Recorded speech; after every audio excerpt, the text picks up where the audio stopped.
Selon l'Organisation mondiale de la santé, la mauvaise qualité de l'air pourrait tuer jusqu'à 7 millions de personnes chaque année. Si l'on y ajoute des problèmes tels que les chaleurs extrêmes, les tempêtes et les inondations, le nombre de victimes du changement climatique serait vertigineux. Pourtant, il s'agit du premier sommet des Nations Unies sur le climat à inclure des discussions sur la santé à l'ordre du jour de ces journées thématiques. L'OMS et de nombreuses organisations s'en réjouissent.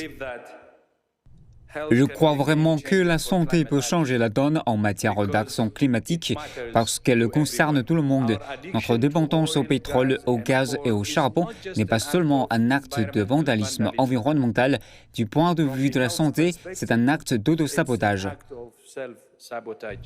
C'est tellement significatif et important. Je ne pense pas que les populations indigènes du monde entier aient jamais dissocié leur climat de leur santé.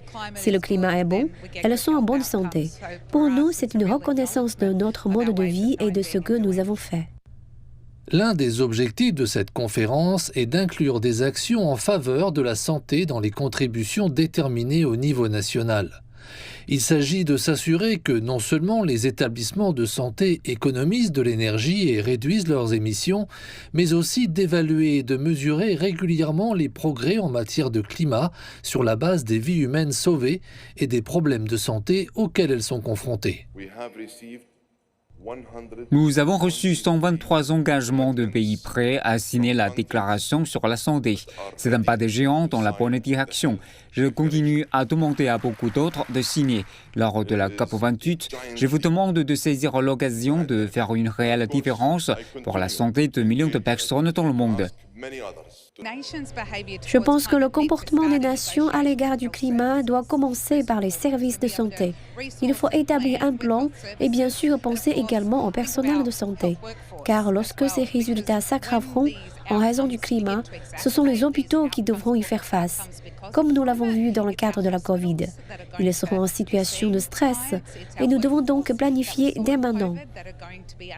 La COP28 a annoncé que le géant Philanthropies s'était engagé à verser environ 1 milliard de dollars pour accroître le soutien diversifié aux efforts nationaux visant à faire face aux problèmes de santé liés au climat. La santé méritait depuis longtemps une place dans l'agenda climatique et comme la COP28 le reconnaît, l'OMS espère voir 3 recommandations. Accélérer l'abandon progressif des combustibles fossiles, ce qui, selon l'organisation, pourrait sauver 1 million de vies chaque année.